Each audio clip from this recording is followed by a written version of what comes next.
তো এই ভিডিওর মূল লক্ষ্য থাকবে কিভাবে এই ফর্মুলাটা আসছে সেটাই তোমাদের দেখানো। আর যারা শর্টকাট চাইছিল তারা এতটুকু দেখেই ভিডিওটা অফ করে দিতে পারো। তোমরা রিলস দেখো 2 সেকেন্ডের রিলস 30 সেকেন্ডের রিলস, আমার এই ভিডিওটা হুপফুলি 30 সেকেন্ডের প্রয়োজন হয় না, ঠিক আছে? তো তোমরা রিলস আকারে দেখতে পারো। যাদের প্রয়োজন এটা কিভাবে আসছে সেটা দেখবা, তারা ভিডিওটা সম্পূর্ণ দেখো। তো চলুন আমরা এখন দেখবো এম স্কয়ার আর এটা ফর্মুলাটা কিভাবে আসছে।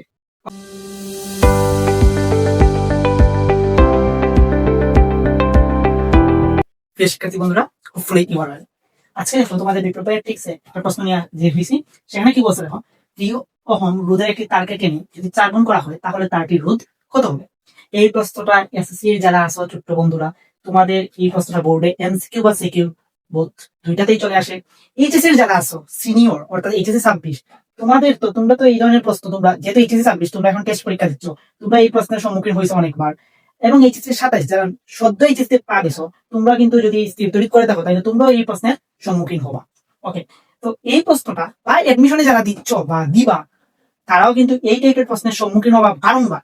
এবং এই প্রশ্নের শর্টকাট আমি বলে দিই, এই প্রশ্নের শর্টকাটটা হবে একটি তারকে টেনে তুমি যদি এন গুণ লম্বা করো তাহলে তার পরবর্তীত রোধ হবে shortcut R prime is equal N square R. যদি তুমি এন গুণ লম্বা করো শেষ, তাহলে এটার আনসারটা হবে কি? এটার আনসারটা হবে, আনসার আমি বলে দিই, এটার আনসার হবে যেহেতু 4 গুণ বলছে তাইলে আর প্রাইম মানে পরিবর্তিত রোধ হবে 4 square into 3, that's why 16 into 3 মানে হলো 48 ওহম। শেষ, এর আনসার শেষ। এখন এই যে ফর্মুলাটা এন স্কয়ার আর যদি আমি বলি সেটা কিভাবে আসছে সেটা কি আমরা জানি? ড্যাম শিওর এখানে 80% মানুষজন যে ভিডিওটা দেখছে, 80% মানুষজনই এটা মূল রিজন জানে না। এখন এসএসসি যারা আসো বা এইচএসসি যারা একাডেমিতে আসো, তোমরা কিন্তু যদি সেটা সিকিউতে দিয়ে দেয় তাইলে তো তুমি সেখানে ধরা খেয়ে যাবে।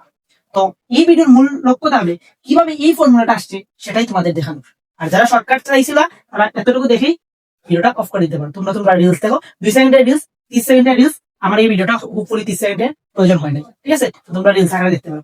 যাদের প্রয়োজন এটা কিভাবে আসছে সেটা দেখবা, তারা ভিডিওটা সম্পূর্ণ দেখো। তো চলুন আমরা এখন দেখবো এম স্কয়ার আর এটা ফর্মুলাটা কিভাবে আসছে।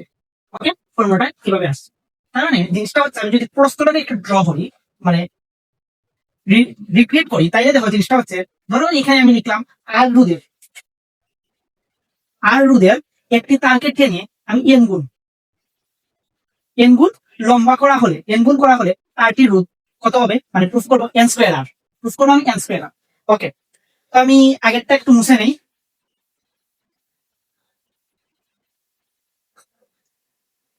এখন দেখো তাইলে আমরা এন স্কয়ার আর কিভাবে করতে পারি। এখন দেখো আমরা একটা তারকে, ধরো এই একটা তার, এই তারটাকে যদি আমরা টেনে লম্বা করি তাহলে তার কি উপাদানে চেঞ্জ হবে? না ভাই, উপাদানে কোনো চেঞ্জ হবে না, একই দাঁড়িয়ে আছে, জাস্ট তাকে আমি টানলাম, টেনে লম্বা করলাম, তার মানে তার কি হবে না, কোনো উপাদানের চেঞ্জ হবে না। অর্থাৎ উপাদানে কি থাকলে আমরা একটা নাম শুনছি কিনা, আপেক্ষিক রোধ। আপেক্ষিক রোধ র দ্বারা প্রকাশ করা হয়, এটার নাম আমরা সবাই শুনছি নিশ্চয়ই। তো আপেক্ষিক রোধটা ডিপেন্ড করে কার উপরে? উপাদানের উপরে। তার মানে এখানে কি চেঞ্জ হবে না, এখানে উপাদান চেঞ্জ হবে না। এখন তারটাকে তুমি টানছো, টানলে জিনিসটা কি হয় দেখো, এটাকে যদি আমরা টানি তাহলে টানলে কি হবে, এই যে এটার যে প্রস্থচ্ছেদ আছে এই প্রস্থচ্ছেদটা ছোট হবে এবং আমাদের দৈর্ঘ্যটা বড় হবে। প্রস্থচ্ছেদ ছোট হবে, দৈর্ঘ্য বড় হবে, বাট এইটার যে ভলিউমটা, মোট ভলিউমের কি হবে না, কোনো চেঞ্জ হবে না। ফর এন এক্সাম্পল আমি বলতে পারি যে, ধরো এটা লম্বা হচ্ছে, ভলিউম মানে কি? আয়তন। আয়তন জিনিসটা হলো এরিয়া ইন্টু লেন্থ। আয়তন জিনিসটা হলো এরিয়া ইন্টু লেন্থ। তার মানে দেখো তুমি যখন এটাকে টানছো, যখন আমরা এটাকে টানছি তার মানে তার লেন্থ বাড়ছে, অর্থাৎ এইটা বাড়ছে, বাট এরিয়াটা কি হয়েছে, এরিয়াটা কমছে। তার মানে কি এই দুইটা জিনিসের ব্যালেন্স হয়ে গেছে। ধরো এটা যদি দ্বিগুণ বাড়ে তাহলে এটা দ্বিগুণ, যদি কমে তাহলে এই জিনিসটাই কি ব্যালেন্স হয়ে গেছে না? তার মানে এই কেসের মধ্যে দুইটা জিনিস, একটা হলো ভলিউম সেম থাকবে এবং উপাদানের আপেক্ষিক রোধ সেম থাকবে। একটু বুঝতে পারছি? তার মানে তুমি টেনে এনগুল লম্বা করছো, তার মানে তুমি যেটা করছো এল প্রাইম সমান এন এল, এন গুণ মানে পরিবর্তিত অবস্থা। তার মানে আমাদের ভলিউম যদি দেখি তাহলে পরিবর্তিত ভলিউম কত হবে? ভলিউম হবে এফ প্রাইম সমান কত হবে সেটা আগে আমরা বের করে নিই। তাইলে দেখো বি আর বি প্রাইম দুটো সমান হবে। ওকে, তাহলে বি সমান আমরা লিখতে পারি এ ইন্টু এল, ইনিশিয়াল অবস্থা ইমানি অবস্থায়, এবং বি প্রাইম সমান হবে ইন্টু আমরা এল প্রাইম সমান আমি এখানে ডিরেক্ট এন এল বসিয়ে দিলাম। হোপফুলি এটা বুঝছি। ওকে, তাইলে দেখো এন এল ফিনিশ। তাইলে এখন আমরা কি লিখতে পারি? এখন আমরা লিখতে পারি দেখো এ সমান লিখতে পারি কি এন এফ প্রাইম, আর দেখো আমরা এফ প্রাইম সমান লিখতে পারি এ বাই এন। তাহলে এফ প্রাইম সমান আমরা কি লিখতে পারি? এ বাই এন। এই জিনিসটা এখন আমাদের কাজে লাগবে, এটাকে ইকুয়েশন 1 দিয়ে রাখতে পারো। ওকে, ইকুয়েশন 1। এখন দেখো এই আপেক্ষিক রোধের আমরা ফর্মুলা কি জানি? আপেক্ষিক রোধের ফর্মুলা হলো A R by N. A R by L. তার মানে আমি এই সাইডে লিখি, দেখো রো আর রো প্রাইম এই দুটা কি ইকুয়াল, যেহেতু উপাদান সেম, তাহলে এটাকে লিখতে পারি এ আর বাই এল, আর এটাকে লিখতে পারি A prime R prime by L prime.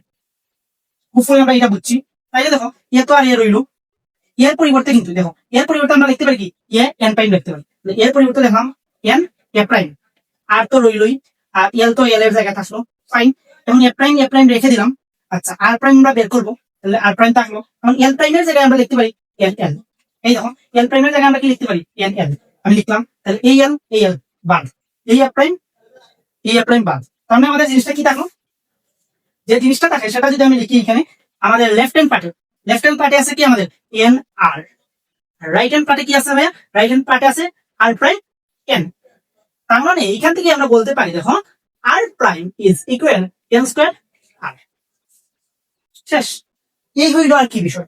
তার মানে এই যে আমরা শর্টকাটটা শিখলাম এবং এই শর্টকাটটা কিভাবে আসবে সেটাও দেখলাম। তো সেটা কিসের উপরে ভিত্তি করে হয়েছে, সেটা হলো উপাদান, যেহেতু তারটাকে টানছে উপাদান চেঞ্জ হয় নাই, এজন্য উপাদান চেঞ্জ হয়েছে, এবং যেহেতু টানলে দৈর্ঘ্য বড় হয় এবং আমাদের প্রস্থচ্ছেদের ক্ষেত্রফল কমে যায়, সেহেতু আয়তনটা চেঞ্জ হয়েছে। এই দুইটা মূল থিম বা মূল ভিত্তির উপর ভিত্তি করে আমাদের এই ফর্মুলাটা ডেরিভেশন করা যায়। তো হোপফুলি ভিডিওটা কিরকম হয়েছে সবাই বুঝতে পারছো কিনা অবভিয়াসলি জানাবা, আর তোমাদের এসএসসি বা এইচএসসি বা এডমিশন লেভেলের বন্ধুদেরকে মেনশন দিতে পারো। ধন্যবাদ সবাইকে।